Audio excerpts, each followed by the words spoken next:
नमो अरिहन्ताणं नमो सिद्धाणं नमो आयरीयाणं नमो वज्रायाणं नमो लोय सव्यसाहुनं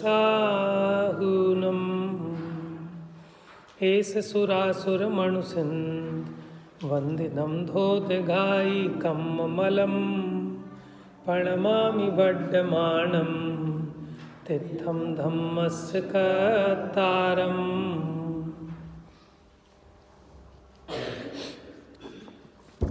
तो यहाँ कल अपनी चर्चा चल रही थी कर्तृन्याय और अकर्तृन्याय की। चर्चा ये चल रही है कि आत्मा अनंत धर्मात्मक है और उनमें भी परस्पर विरुद्ध प्रतीत होने वाले ऐसे युगल हैं। युगल माने जोड़े, नित्य अनित्य, सामान्य विशेष, एक अनेक, गुणी अगुणी है, ईश्वर अनीश्वर, स्वभाव अस्वभाव, कर्तृ और अकर्तृन्याय कि कर्ता है और कर्ता नहीं है। तो कल हमने बताया था कि अपने परिणामों का कर्ता है और परद्रव्य के परिणामों का अकर्ता है। इस प्रकार एक ही आत्मा में एक साथ दो विरुद्ध प्रतीत होने वाले धर्म एक साथ रहते हैं कि जिसके कारण यह आत्मा किसी अपेक्षा देखें तो कर्ता दिखाई देता है और किसी अपेक्षा देखें तो अकर्ता दिखाई देता है।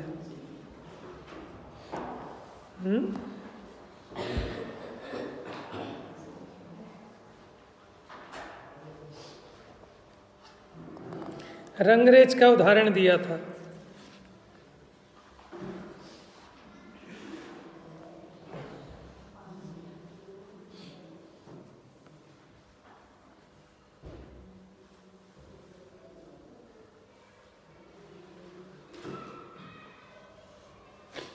देखिए पेज नंबर 558।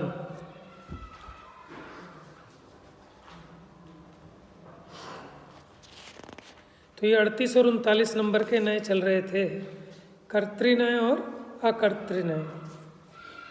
प्रश्न लगाया, पहले अगुणी न्याय में भी भगवान आत्मा को साक्षी बताया था, माने उपदेश को ग्रहण करने वाला नहीं, उपदेश का साक्षी है। और अब यहाँ अकर्तृन्याय में भी साक्षी बताया जा रहा है। इन दोनों साक्षी भावों में क्या अंतर है? मिल गया?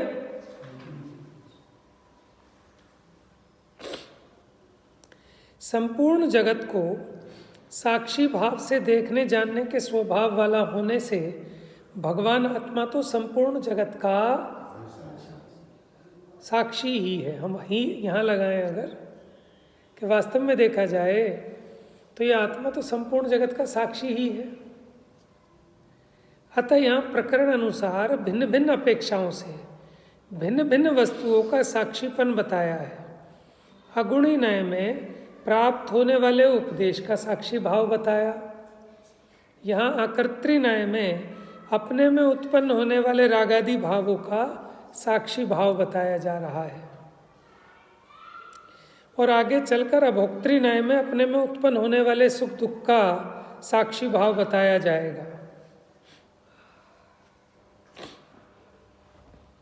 अगुणी न्याय में गुणी न्याय के विपक्ष रूप साक्षी भाव लिया, अकर्तृन्याय में कर्तृन्याय के विपक्ष रूप साक्षी भाव लिया। इसी प्रकार अभोक्तृन्याय में भोक्तृन्याय के विपक्ष साक्षी भाव लिया। देखिए इसे और अधिक एक बार स्पष्ट करें तो भगवान आत्मा गुणी न्याय से गुणग्राही है, उपदेश को ग्रहण करने वाला है, और अगुणी न्याय से गुणग्राही नहीं है, मात्र साक्षी भाव से देखने जानने वाला है। कर्तृन्याय से अपने आत्मा में उत्पन्न होने वाले रागादि भावों का कर्ता है और अकर्तृन्याय से उनका कर्ता। अभी बात लोगों को समझ में नहीं आती कि जो जैन लोगों की फिलॉसफी है ये अट भी मेरी पट भी मेरी, कि कर्ता है और कर्ता नहीं है। लेकिन हमारे पास दोनों बातों के लिए अलग अलग विवक्षा है। बात समझ में आ रही है? हाँ, इसलिए उनको ये बात हजम नहीं होती है। अच्छा, कोई फिर ये सोचता है इनका धर्म जो है वो संशयवादी है, स्यादवाद को कुछ ऐसा अन्य लोग कहते हैं कि शायदवाद है, संशयवाद है। समझते नहीं ना, क्योंकि भी है। ये कहते हैं शुद्ध भी है और अशुद्ध भी है, नित्य भी है, अनित्य। ऐसा कैसे हो सकता है? क्योंकि उनके यहाँ नए ज्ञान नहीं है। प्रमाण तो सारे धर्म वाले मानते हैं, लेकिन नए एक जैन दर्शन ही मानता है।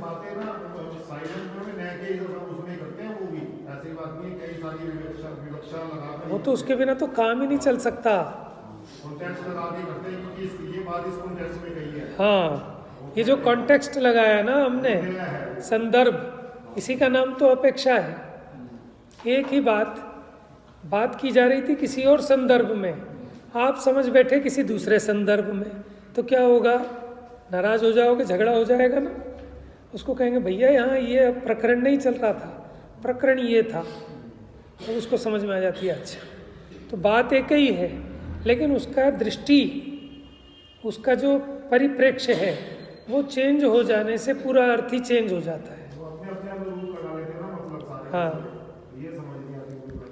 तो अब ये बात कैसे समझ में आए कि आत्मा करता है कि अकर्ता है? बताओ रुचिन भैया। आत्मा, वाह भाई वाह, बहुत बढ़िया। बताओ, कितनी सरल सी बात है, ठीक है ना? तो इसलिए हम ऐसा नहीं कह सकते कि जैन दर्शन कहता है कि आत्मा सर्वथा अकर्ता है। ये बात जैन दर्शन की नहीं है। आप भले ये कहो महावीर ने कहा, महावीर ने कहा। ऐसे जो नेता आते हैं ना भाषण देने, जिन्हें कुछ नहीं पता, वैसे तो मैं कुछ नहीं जानता भगवान महावीर के बारे में, लेकिन भगवान महावीर ने ऐसा कहा, भगवान महावीर ने वैसा कहा। अब तुम जो मर्जी बोले जाओ, और भगवान महावीर ने ऐसा कहा, भगवान महावीर ने वैसा, और तालियां भी बजा देते हैं मूर्ख लोग सारे। समझ में आया है?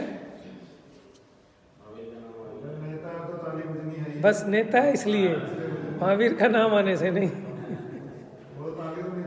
नेता के लिए बज रही है, वो जो कुछ बोलेगा बजानी बजानी। समझ में? डॉक्टर साहब कहते हैं कि हम 1 घंटा प्रवचन करें, कोई ताली नहीं बजाता, और ये नेता जो कुछ नहीं जानता और कहता भी है कि मैं कुछ नहीं जानता जैन धर्म के बारे में, और फिर बोलता है जो मर्जी उठ पटांग, उसके लिए ताली बजाते हैं। समझ में आया? देखो, ऐसा है, जिसे जिसकी कामना होती है उसे वो व्यक्ति महान दिखाई देता है। जो धन का अर्थी है, ठीक है, वो सेठ जी के आगे पीछे घूमेगा। जो ज्ञान का अर्थी है वो ज्ञानी के आगे पीछे घूमेगा, है ना। जिसको नेतागिरी अच्छी लगती है वो नेताजी के आगे पीछे घूमेगा। जिसे क्रिकेट अच्छा लगता है वो क्रिकेटर की स्तुति करेगा। समझ में आया? जिसे वो भगवान आत्मा का वीतराग स्वरूप अच्छा लगता है वो वीतरागियों की स्तुति करेगा, उनके आगे पीछे घूमेगा। चलिए देखिए, तो अब आगे आते हैं भोक्तृनय और अभोक्तृनय, पेज नंबर 559, 559। तो ये बात तो समझ में आ गई ना, करता है कि अकर्ता है, कि करता भी है और अकर्ता भी है। देखो, समय सार जी के नाम पर हम ये कहते हैं शोर मचा मचा के कि जैन दर्शन अकर्तावादी है, अकर्तावादी है, अकर्तावादी है। लेकिन उस अधिकार का नाम क्या है? अकर्ता अकर्म थोड़ा ही है, कर्ता कर्म है। तो अब देखो ना, उनका माने आचार्य देव की क्या सोच रही कि वो तो आपको कर्ता कर्म का स्वरूप स्पष्ट कर रहे हैं कि प्रत्येक द्रव्य अपने परिणाम का करता है। अच्छा, बाकी लोग इतनी सूक्ष्म में जा नहीं सकते ना। बाकी लोग भगवान को जिस हिसाब से करता बोलते हैं उस हिसाब से आता है। सही बात है। बाकी को इतनी सूक्ष्मता वो किस लिए मानते हैं कि ये सब भगवान की देन है, जो घर में लल्ला है, लल्ली है, ये सब भगवान करता है इसके, है ना।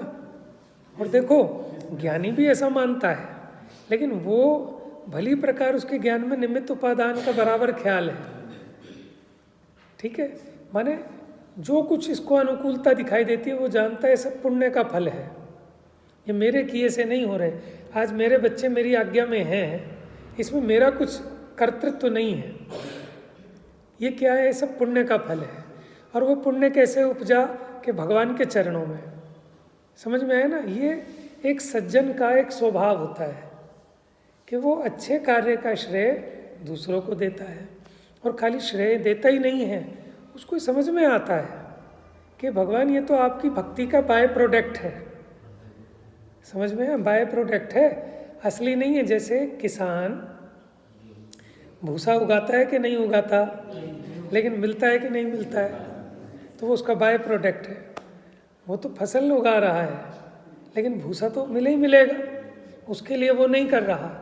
ऐसे ज्ञानी आत्मशुद्धि के लिए, ठीक है, सच्चे सुख शांति वीतराग भाव के लिए करता है, लेकिन उसके बाय प्रोडक्ट में उसे इंद्र नरेंद्र चक्रवर्ती के पद मिलते ही मिलते हैं, और वो ये जानता भी है। उसके लिए कहता भी है कि इसमें मेरा कुछ नहीं है, वीरा आपकी कृपा से सब काम हो रहा है। अब वो अन्य मत वाले तो कर्ता बुद्धि से कहते हैं, लेकिन यहाँ ज्ञानियों ने भी कही है ना, कितनी सारी विनतियाँ हैं पुरानी कि आप हमारे हुजूर हैं, ठीक है ना, आप ही वो अहो जगत गुरुदेव सुनिए अरज हमारी। समझ में आपको लगेगा कि तो कर्ता बुद्धि की हो गई, कि देखो ये बड़ी गजब की बात है कि ज्ञानी जानता है कि होता अपने से, लेकिन फिर भी उसको ऐसा राग आए बिना रहता नहीं। ठीक है, आप बेरोजगार थे, किसी ने आपको कहा कि एक काम कर, मेरी दुकान के बाहर तो थड़ा लगा ले यहाँ पे, और मेरा जो थान है ना उसमें कटपीस बसते हैं, कटपीस रख लियो, बस तेरा कुछ रोजी रोटी तो निकल जाएगी। और वो कटपीस रखते रखते आज वो फेमस हो गया, तो बताओ उसे उसका बहुमान आएगा कि नहीं आएगा? कि जिसने रखवाया था ये कहेगा कि कुत्ते ने कुछ नहीं किया, मैंने मेहनत करी दिन रात। कि अगर ऐसा आता है तो कृतज्ञ है। समझ में आया? ये बात सच्ची है कि पूंजी भी मैंने लगाई, मेहनत भी मैंने की, सब काम मैंने किया, लेकिन भाई सब आपकी कृपा से हुआ, नहीं तो हमारे तो बस की कुछ नहीं था। है ना? ये सज्जन का इस प्रकार का चारित्र होता है, और दुर्जन का चारित्र वही होता है ना? तो इसलिए भाव दीपिका ग्रंथ कभी देखना, टाइम मिले, उसमें अनंतानुबंधी मान पढ़ना क्या है। और उसमें पता है क्या क्या लगाएं, बहुत अब सोच लो अच्छा सा, एक से एक बढ़िया चीज़ें हैं। ठीक है, बहुत वैरायटी है। अब आप देखें, मतलब हम वो चाहते हैं कि ऐसा ग्रंथ लगाएं है, हाँ, मतलब हम सभा में वो ग्रंथ लगाएं कि जो लोग अपने आप नहीं पढ़ पाते, जो आप अपने आप पढ़ सकते हैं वो तो पढ़ें अपने आप, लेकिन यहाँ सभा में वो ग्रंथ लगाना चाहिए जो अकेले पढ़ने में समझ में नहीं आता, कठिन लगता है, अथवा आपको इंटरेस्ट डेवलप नहीं होता। उस तरह के उपयोगी विषय स्वाध्याय में लेने चाहिए, क्योंकि अकेले अकेले तो हम पढ़ ही लेंगे वो, ठीक है ना? जैसे प्रवचन सार है, अब अकेले में नहीं पढ़ पाता हर आदमी, तो वो सभा में हो जाता है। तो क्या कह रहे थे अभी हम?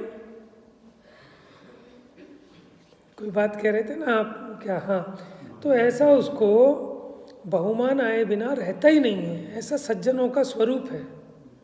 हाँ, अनंतानुबंधी मान की बात कह रहे थे। तो भगवान के सामने आध्यात्मिक पाठ पढ़ना, वहाँ लिखा भाव दीपिका में, तो हमें समझ नहीं आया कि ऐसा क्यों लिखा। जैसे ज्ञानानंदी शुद्ध स्वरूपी अविनाशी मैं आत्मस्वरूप, है ना? तो अभी बताओ, इस काम के लिए भगवान के सामने आए हैं क्या? भगवान को ये बताने आए हैं कि मैं भी शुद्ध हूँ, मैं भी बुद्ध हूँ? कि नहीं भाई, जिन प्रतिमा के सामने, भगवान के सामने, वो भगवान के जो गुण हैं, हम उसको देखने, उसके माध्यम से अपने उस सोई हुई वो जो माने मोहनिद्रा है उसको दूर करने के लिए आए हैं। अभी तो जीव को होश ही नहीं है कुछ भी, और यहाँ भगवान के सामने खड़ा होकर कहता है कि मैं शुद्ध हूँ, मैं बुद्ध हूँ, अहम को खलु शुद्ध हो घनसन्नाणमयी सदा रूही। तो उसको अकल ही नहीं है कि ये काम तो तुम घर में बैठ के भी कर सकते हो। भगवान के सामने जो आए हो, ये किस लिए आए हो आप? समझ में आया ना कि भगवान की प्रतिमा को निहारने, उसके माध्यम से अपने उस भावों को बढ़ाने, विशुद्ध करने। समझ में आया? मतलब मुझे तो ऐसा लगता है कि आप अगर जिन मंदिर में आए हैं तो जिन प्रतिमा मुख्यपने जिन प्रतिमा की महिमा, विनय, स्तुति, आदर उसके लिए आए हैं, पर्पस ये है ना, ठीक है। तो हमें अधिक से अधिक समय भगवान के दर्शन में, उनकी आराधना में, उनकी स्तुति में, ठीक है, इसमें गुजारना चाहिए, क्योंकि टाइम तो थोड़ा है जीव के पास। हमने यहाँ 1 सेकंड में दर्शन किए और बैठ गए अपना अलग से कोने में जाके आंख बंद करके, तो वो काम तो आप कहीं भी कर सकते हो।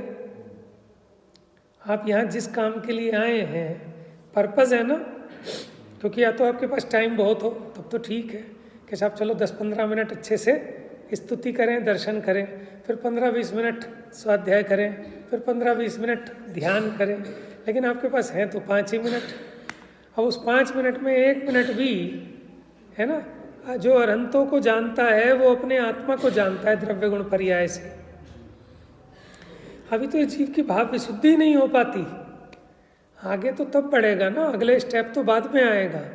पहले तो वो जो बाहर विषय कषाय घुसे पड़े हैं दिमाग में, वो थोड़े ढीले पड़े, तब इसको अवसर आता है। और उसके लिए एक मूलभूत कारण है जिनेंद्र भगवान का दर्शन। सम्यक दर्शन का प्रबल निमित्त कारण कहा है जिन दर्शन को।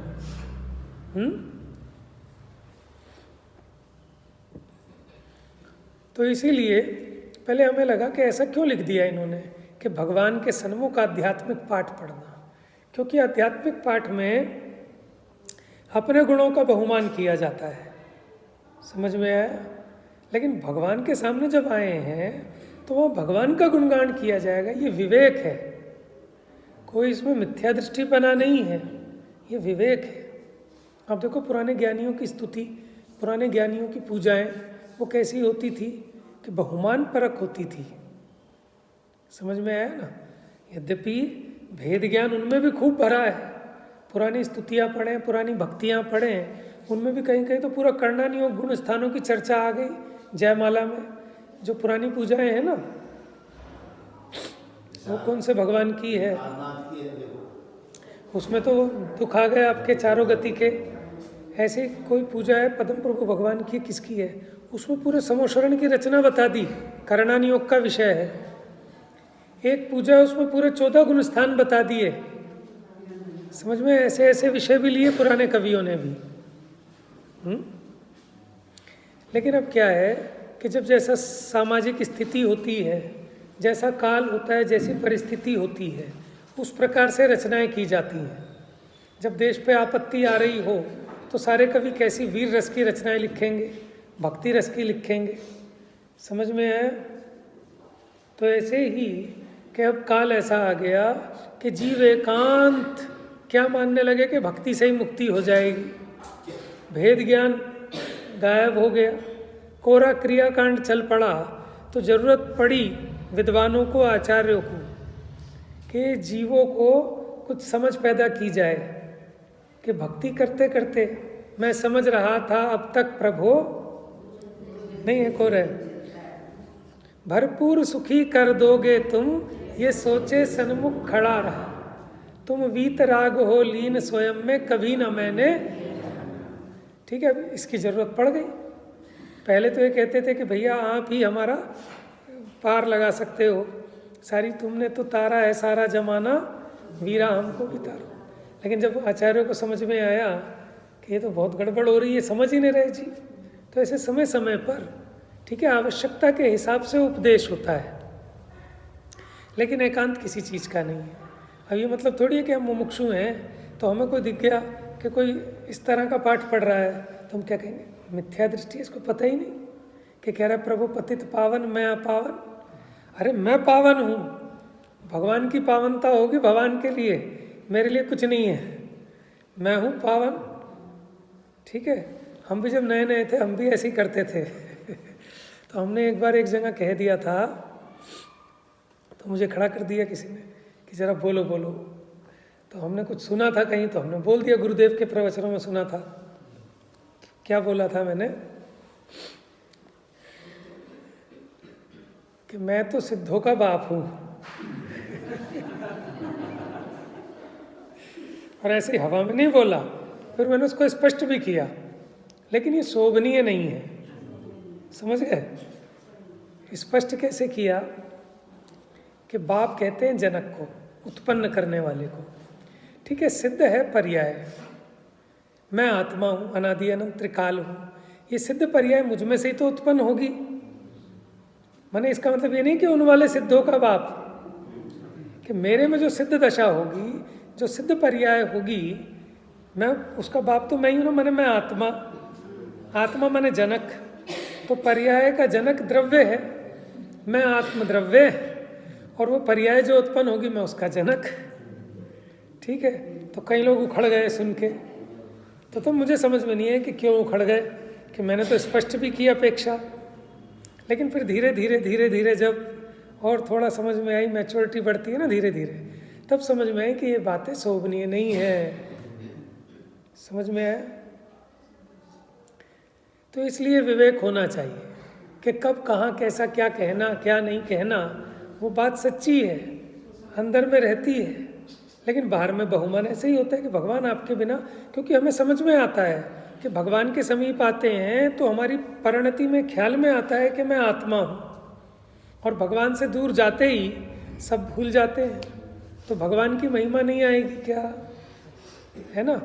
तो अब यहाँ सारी विरोधी बातें चल रही हैं कि भोक्तृनय और अभोक्तृनय, मतलब आत्मा में एक धर्म है, उसका नाम है भोक्ता धर्म, और एक धर्म ऐसा है अभोक्ता, और ये दोनों धर्म आत्मा में एक साथ रहते हैं। भोक्ता धर्म को विषय बनाने वाला भोक्तृनय, और अभोक्ता धर्म को विषय बनाने वाला अभोक्तृनय। अब देखते हैं, आइए पेज नंबर 559 पर। ठीक है, नीचे आपको मिलेंगी 4 लाइनें बोल्ड डार्क कलर में। आत्मद्रव्य भोक्तृनय से हितकारी अहितकारी अन्न को खाने वाले रोगी के समान सुख दुख आदि का भोक्ता है। माने अगर हितकारी अन्न खाए तो उसको सुख होता है, और अहितकारी अन्न खाए तो दुख होता है, तो उस रोगी के समान सुख दुख आदि का भोक्ता है। और अभोक्तृनय से हितकारी अहितकारी अन्न को खाने वाले रोगी को देखने वाले वैद्य के समान केवल साक्षी ही है। देखो, रोगी ने मूंग की दाल का पानी लिया तो आज उसको गैस नहीं बनेगी, दर्द नहीं होगा, ठीक है, ज़्यादा शरीर में परेशानी नहीं होगी, तो वो सुख को भोग रहा है। अच्छा, उसने बादी वाली चीज़ खा ली, चने खा लिए, छोले खा लिए, ठीक है, अब आज उसके दर्द हो रहा है, पेट में सिर में दर्द हो रहा है, शरीर दुख रहा है, तो उस दुख को भोग रहा है। लेकिन जो वैद्य है वो उसके सुख का और इस दुख का ज्ञाता तो है, लेकिन भोक्ता। समझ में है? जैसे किसी माँ के जो माने डिलीवरी कभी भी हो सकती है, अब उसके जो प्रसव की वेदना है, ठीक है, वो जो डॉक्टरनी जो उसकी डिलीवरी करा रही है, उसकी टेस्टिंग कर रही है, वो उस वेदना को जानती तो है, लेकिन भोगती साक्षी है, लेकिन जानती है। और वो जो माँ है वो उसको भोगती है। ये तो उदाहरण है, ये तो अलग अलग पे घटित किए कि जो अभोक्ता है वो नर्स है या डॉक्टरनी है, और भोगने वाली वो माता है। लेकिन यह तो एक ही आत्मा, भोक्ता भी और अभोक्ता भी। देखिए, जिस प्रकार यदि कोई रोगी हितकारी अन्न को खाता है तथा वैद्य के बताए अनुसार पथ्य का सेवन करता है तो सुख भोगता है। कौन भोगता है सुख? रोगी या वैद्य? वैद्य तो साक्षी है उसके सुख का। और यदि अहितकारी अन्न को खाता है तो दुख भोगता है। कौन? रोगी। और वैद्य उसका साक्षी है, वो जानता है कि दुखी हो रहा है। उसी प्रकार ये भगवान आत्मा भोक्तृनय से अपने सदाचरण दुराचरण से उत्पन्न सुख दुख हर्ष शोक को भोगता है, तथा जिस प्रकार हितकारी अहितकारी अन्न को खाने वाले, पथ्य कुपथ्य का सेवन करने वाले रोगी को देखने वाला वैद्य उसके सुख दुख का भोगता तो नहीं है, परंतु साक्षी भाव से जानता अवश्य है। ठीक उसी प्रकार ये भगवान आत्मा भी अभोक्तृनय से अपने में उत्पन्न सुख दुख को हर्ष शोक को भोगता तो नहीं, मात्र साक्षी भाव से जानता ही है। इसमें देखो इस तरह भी घटित हो सकता है कि जो अपने में होने वाले सुख दुख हैं उनको तो भोगता है, और जो पर में होने वाले सुख दुख हैं उनको जानता है साक्षी भाव से। लेकिन अज्ञानी पर में होने वाले सुख दुख को देखकर स्वयं इष्ट अनिष्ट कल्पना करके स्वयं भी सुखी दुखी होता है। जैसे बच्चे के चोट लग गई, बच्चे के बुखार हो गया, तो माँ को काहे का दुख होता है ये बताओ? खांस रहा है बच्चा, कष्ट हो रहा है माँ को, है ना? तो ये अज्ञानता का दुख भी बड़ा विचित्र है। लेकिन आत्मा उसके दुख को भोग नहीं सकता, तो जो दुखी हो रही है माँ, वो अपने ही मोह के दुख को भोग रही है। और लगता क्या है कि बेटा खांसी की दवा ले ले तो ठीक हो जाएगा, तो मेरा दुख मिट जाएगा। समझ में आया? तो वो अपना दुख मिटाने के लिए उसे खांसी की दवा पिलाती है, अपना दुख मिटाने के लिए उसे रोटी खिलाती है। लेकिन क्या मानती है कि वो अज्ञानता में उसकी भोक्ता बनती है, बन नहीं सकती। उसके कष्ट को वो मस्त है, उसको खाना नहीं मिल रहा, वो खेल में मस्त है, लेकिन ये माता दुख भोग रही है। तो ऐसी आत्मा एक ही काल में अपने भावों का भोगता है और अन्य भावों का अभोक्ता है। ज्ञाता तो सबका ही है।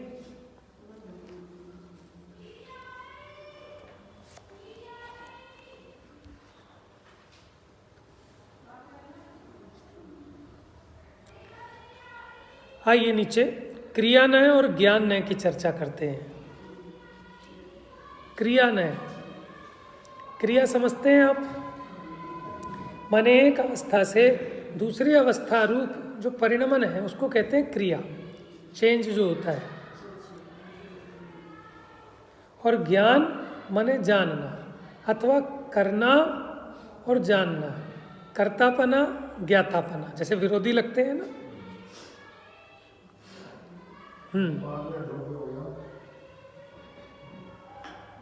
कैसे? हाँ,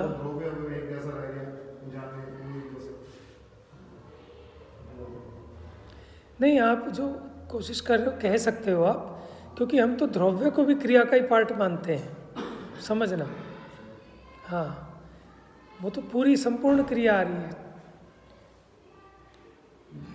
आत्मद्रव्य क्रियानय से खंबे से टकरा जाने से सिर फूट जाने पर दृष्टि उत्पन्न होकर निधान मिल गया, जिसे ऐसे अंधे के समान अनुष्ठान की प्रधानता से सदने वाली सिद्धि वाला है कि भैया कुछ प्राप्ति होगी, करने पे होगी। बिना करे स्वर्ग नहीं मिलता, बिना मरे स्वर्ग नहीं मिलता। तो वो कह रहे हैं कि क्रियानय से कि कुछ करने पे ही सिद्धि होती है। जैसे उदाहरण भी कैसा दिया, एक मिनट, खंबे से टकरा जाने से मानो उसका सिर टकराया और उसकी जो वो अंधा था ना उसकी आंखें आ गई हैं, निधान, और आंखें आ गई और उसे निधान में मिल गया खजाना। ऐसे अंधे के समान अनुष्ठान की प्रधानता से सदने वाली सिद्धि वाला है। और ज्ञान नय से मुट्ठी भर चने देकर चिंतामणि रत्न खरीद लेने वाले घर के कोने में बैठे हुए व्यापारी के समान विवेक की प्रधानता से सदने वाली सिद्धि वाला है। देखो इन्होंने क्रियाने में क्या किया कि वहाँ ज्ञान का लोप किया, उसने कोई बुद्धि नहीं लगाई, सिर्फ क्रिया हुई और क्रिया प्रॉपर हुई कि उसकी वही नस दबी सर फूटने पे कि जो आंखों से संबंधित थी और उसकी आंखों की रोशनी आ गई, खजाना मिल गया। तो कार्य तो पूरा हुआ, क्रिया प्रॉपर हुई, ज्ञान का वहाँ कोई संबंध नहीं है अभी, उसने कोई बुद्धि नहीं लगाई। लेकिन दूसरे व्यक्ति ने बुद्धि लगाई उसने अपने ज्ञान का प्रयोग किया। उसने क्या किया कि मुट्ठी भर चने देकर चिंतामणि रत्न ले लिया अपने विवेक से, घर के एक कोने में बैठे हुए व्यापारी के समान, कि वो कोई क्रिया नहीं कर रहा, कोई अनुष्ठान नहीं कर रहा, लेकिन घर के एक कोने में बैठा है और उसने वो मुट्ठी भर चने देकर चिंतामणि रत्न ले लिया। तो विवेक की प्रधानता, उसमें क्रिया की प्रधानता। तो आत्मा में ऐसे दोनों धर्म हैं कि क्रिया की प्रधानता से इसकी कार्य सिद्धि हो, ऐसा एक क्रिया नाम का धर्म है, और ज्ञान की प्रधानता से इसकी कार्य सिद्धि हो, ऐसा एक ज्ञान नाम का धर्म है। क्रिया धर्म को विषय बनाने वाला क्रियानय और ज्ञान धर्म को विषय बनाने वाला, देखो इस पे ना जो आचार्यों ने छोटे छोटा लिख के छोड़ दिए, अभी आचार्यों को इसका और खुलासा करने की जरूरत थी। नहीं, आप यहाँ समझो, यहाँ क्या बताना है कि उसने जानबूझ के नहीं किया ना, माने वो ज्ञान का प्रयोग नहीं किया, सिर्फ इतना बताना है कि एक में बताना है ज्ञान का प्रयोग किया और दूसरे में उसने ज्ञान का प्रयोग नहीं किया, बस क्रिया की, बस। इसीलिए तो मैं अब इस बात को कह रहा हूँ कि आचार्य देव ने नहीं जानबूझ के फोड़ता तो फिर ज्ञान हो जाता उसमें।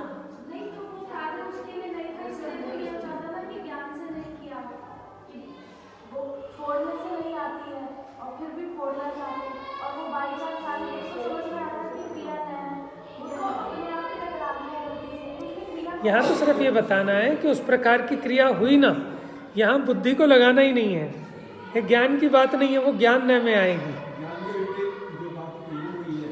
बस एक जगह ज्ञान है और दूसरी जगह उसका विपरीत पक्ष है। मैं इसीलिए तो कह रहा हूँ, ये जो आचार्य देव ने छोटे छोटे से दृष्टांत देके छोड़ दिए, अब इनको इनकी ना अपेक्षा पूरी खोलनी थी, नहीं तो बाद में जिसके जो जी में आएगा वो वैसा अर्थ खोल देगा इसका। चलो पढ़ते हैं अब। एक अंधा व्यक्ति सहज धार्मिक भावना से प्रेरित होकर मंदिर जा रहा था। अब इन्होंने थोड़ा सा बनाया है उदाहरण को, ठीक है ना, डॉक्टर साहब अपनी फैक्ट्री में थोड़ा सा बना लेते हैं उसको। रास्ते में अचानक वह एक खंबे से टकरा गया, जिससे उसका सिर फूट गया और बहुत सा खराब खून निकल जाने से उसे एकदम स्पष्ट दिखाई देने लगा। उसका अंधापन समाप्त हो गया। ये तो कोई पुरानी फिल्म की स्टोरी सी लग रही है कि निरूपा राय अंधी थी और अपने बच्चे को ढूंढते ढूंढते जा रही थी मंदिर, कि वहाँ सर फोड़ रही थी शिवजी के आगे पिंडी से, और उसकी आंखें लौट आई और उसे वही मिल गया खजाना भी और अपने बच्चे का पता भी।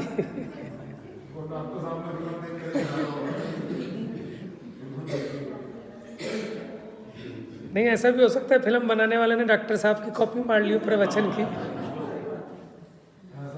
ऐसा भी हो सकता है कि कोई प्रवचन में आके बैठते होंगे जैन साहब। अब जैन लोग बहुत हैं डायरेक्टर फिल्मों के,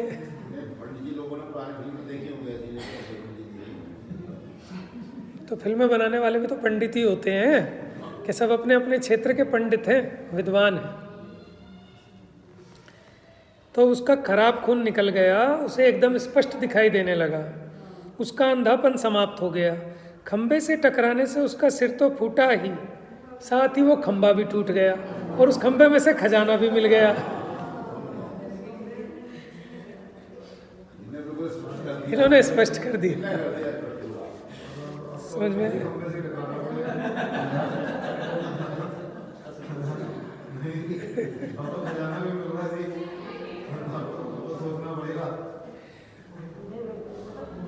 उस खंबे में किसी ने खजाना छुपा रखा था। खंबे के टूटने से उसे वह खजाना भी सहज प्राप्त हो गया। उसने उसके लिए कोई बुद्धि नहीं लगाई, इसलिए बस क्रिया नय में डाला इसको। यद्यपि उस अंधे व्यक्ति ने खजाना और दृष्टि प्राप्त करने के लिए विवेक पूर्वक कुछ प्रयत्न नहीं किया था, वो तो सहज धार्मिक भावना से प्रेरित होकर मंदिर जा रहा था, तथापि बिना विचारे ही सहज खंबे से टकराने की क्रिया संपन्न हो गई, जिसमें खजाना छुपा हुआ था उसे डबल लाभ हो गया। ठीक है, खजाना भी मिल गया और नेत्र ज्योति भी। आपने दो अंधों की कहानी और सुनी होगी, दो भिखारी थे, भीख मांगते थे, आपस में आधा आधा बांट लेते थे। एक अंधा था, एक कुबड़ा था। एक अंधा था एक कुबड़ा था। तो एक दिन एक के मन में आई कि यार ये जो अंधा है ये इसके बस की तो कुछ नहीं है, मांगता तो मैं ही हूँ, इकट्ठे मैं ही करता हूँ, सारे काम मैं ही करता हूँ, ये तो खामोखा मेरे पे लायबिलिटी है। तो अगर ये अंधा मर जाए तो पूरा का पूरा प्रॉफिट मेरा। समझ में आया? इतने में ही जब इसके भाव पलटे तो उस अंधे के भी पलट गए कि लोग पैसा तो मेरे पे दया करके देते हैं क्योंकि मैं अंधा हूँ, ये कुबड़ा बिना मतलब फोकट में आधा प्रॉफिट ले जा रहा है। समझ में? उसके भी मन में आ गया लालच। तो इसने क्या किया कि कुबड़े ने खिचड़ी बनाई और उस खिचड़ी में डाल दिया नीला थोथा कि इसको खाएगा और ये अंधा मर जाएगा। अब वो खिचड़ी ज़्यादा तेज गर्म थी, उसको देखे गया कि भाई तू खा, मैं ज़रा अभी आता हूँ पानी लेके, तेरे लिए पानी लेके आता हूँ कुएँ से। अब वो चला गया और ये अंधा क्या करने लगा, इसने कहा खिचड़ी बड़ी गर्म है, उसको ज़ोर ज़ोर से हिलाने लगा ठंडी करने के लिए। अब उसकी जो भाप निकली वो भाप आँखों में गई इसकी, और इसकी आँखों की रोशनी लौट आई क्योंकि वो दवा के रूप में काम कर गया। समझ में आया? अब वो कोई प्राकृतिक औषधि का फार्मूला होगा इसे पता तो था नहीं, हो गया बिना विवेक के, क्रिया न्याय में चला गया भी। अब इसे जब इसकी आंखें आ गई, इसने कहा आज क्या बात है, खिचड़ी तो हम रोज़ खाते हैं, रोज़ हिलाते हैं, रोज़ तो आंखें नहीं आई थी, आज क्या हुआ? तो इतने में एक बिल्ली गुजरी उधर से, उसने उसमें मुंह मारा, वो मर गई खाती।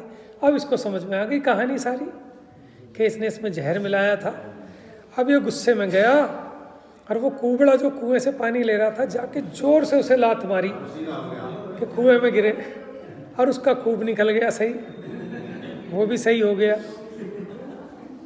समझ में? मुद्दई लाख बुरा चाहे तो क्या होता है, वही होता है जो खुदा होता है।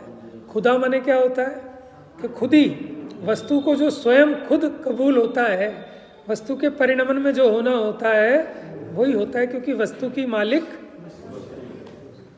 अब वो टाइम आ गया था कूप के ठीक होने का और आंखों के ठीक होने की काल लब्धि आ गई थी, तो पांचों समवाय मिल गए वहां पर। तो इसलिए टोडरमल जी ने भी लिखा कि अपने क्रोध कषाय के कारण दूसरे का बुरा करना तो चाहे, लेकिन उसका बुरा होना नहीं होना उसकी भवितव्य के अधीन है। अपने चाहने से तो कुछ अपने आप स्वयं ही खेद खिन्न होता है, पाप मानता है। यही तो मूर्खता कर रहे हैं ना। चलिए, तो यहाँ ये बताया कि अंधे को समझे बूझे बिना ही क्रिया संपन्न हो जाने से कार्य सिद्धि हो गई। उसी प्रकार भगवान आत्मा भी क्रिया नय से अनुष्ठान की प्रधानता से सदने वाली सिद्धि वाला है। माने आत्मा की मुक्ति मार्ग में चलने वाले साधक जीवों के योग्य होने वाली आवश्यक क्रियाओं के अनुष्ठान की प्रधानता से इसके कार्य की सिद्धि होती है। ऐसा एक नए कौन सा क्रिया नय का कहना है कि कौन सी क्रिया हुई कि कोई भी जीव मुक्ति जाएगा तो सम्यक दर्शन ज्ञान चारित्र रूप परिणमन होगा तो वो मुक्ति जाएगा, नहीं तो नहीं जाएगा।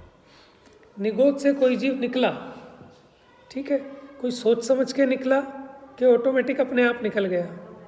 वहाँ तो इतना ज्ञान ही नहीं था कि बुद्धिपूर्वक कोई ज्ञान लगाएं, लेकिन उसके परिणामों में जो भाव कलंक की प्रचुरता थी वो कुछ मंद हुई ना, तभी तो उसका निकलना हुआ निगोद पर्याय से बाहर।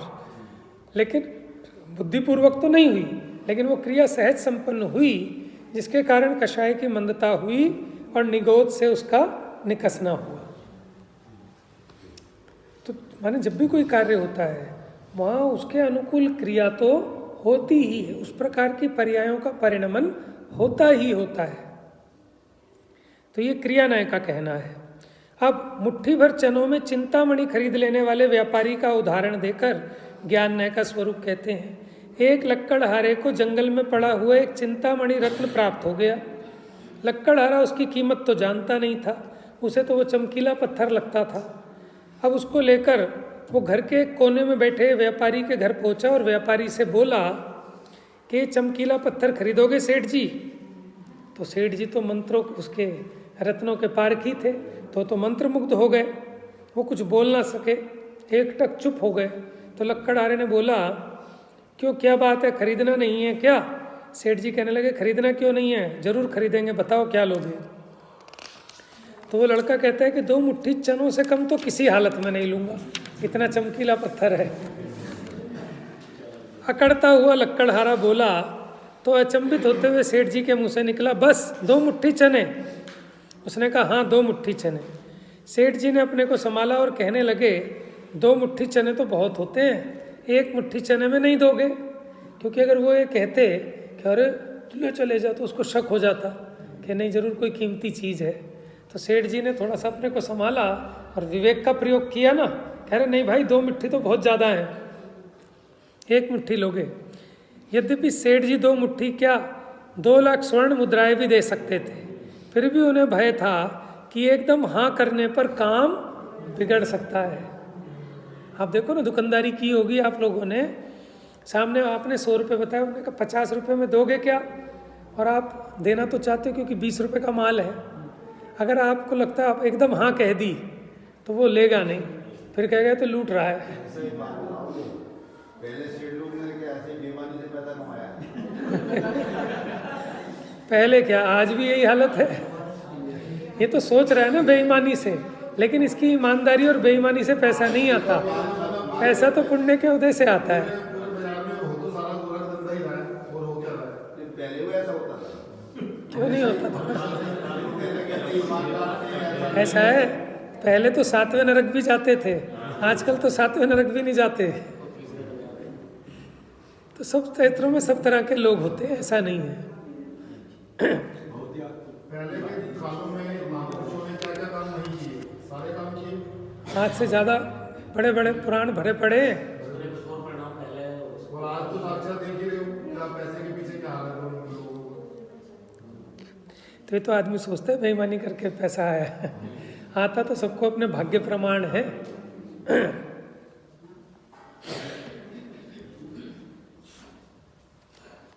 तो उन्होंने 1 मुट्ठी चने की बात सोच समझकर हिलाने डुलाने के लिए कही थी, पर लक्कड़हारा बोला, अच्छा लाओ, 1 मुट्ठी चने में ही सही, इस मुफ्त के पत्थर के चलो कुछ तो मिला। इस प्रकार ये अमूल्य चिंतामणि रत्न उन सेठ जी को अपने घर के कोने में बैठे बैठे बिना कुछ किए विवेक के प्रयोग से सहज उपलब्ध हो गया। तो इस उदाहरण से ज्ञान नय को समझाया है।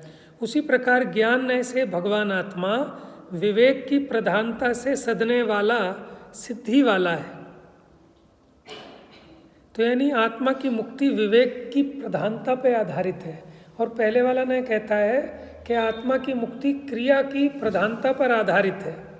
अच्छा, अब कोई लड़े कि साहब ज्ञान से मोक्ष होता है, दूसरा कहे क्रिया से मोक्ष होता है, तो हम तो कहते हैं हमारे यहाँ क्रिया नय और ज्ञान नय की मैत्री है। ऐसा समय सार में प्रयोग किया है ना, ज्ञान और क्रिया नय की मैत्री को प्राप्त जीव मुक्ति को पाते हैं, और किसी एक नय का एकांत करने वाले मुक्ति को प्राप्त नहीं होते। तो ये ज्ञान नय और क्रिया नय दोनों होते हैं, तब मुक्ति की प्राप्ति होती है। लेकिन मुख्यतः से कथन होता है, जिस बिना नहीं जिन राज सीझे, किसके बिना नहीं सीझे? संयम के बिना। और वो एक लाइन हो रहा है ना, बिना मुनि मुद्रा धरे, क्या है परिग्रह, उसमें आता है ना अकिंचन धर्म में।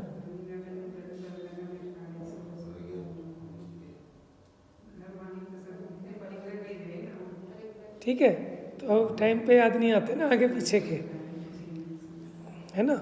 तो क्या कह रहे थे? तो यानी क्रिया नय और ज्ञान नय की ऐसी मैत्री है। तो जहाँ वो मुनिपना होगा, ठीक है, जहाँ चारित्र होगा वहाँ नियम से सम्यक दर्शन सम्यक ज्ञान भी होगा ही। इसलिए ज्ञान नय और क्रिया नय दोनों से मुक्ति की सिद्धि होती है। निरूपण कभी किसी की मुख्यता से किया जाता है, कभी ज्ञान की मुख्यता से कथन करेंगे, कभी संयम की मुख्यता से कथन करेंगे। लेकिन मोक्ष मार्ग में दोनों ही अनिवार्य हैं। ठीक है, शेष चर्चा आप कल जा वाणी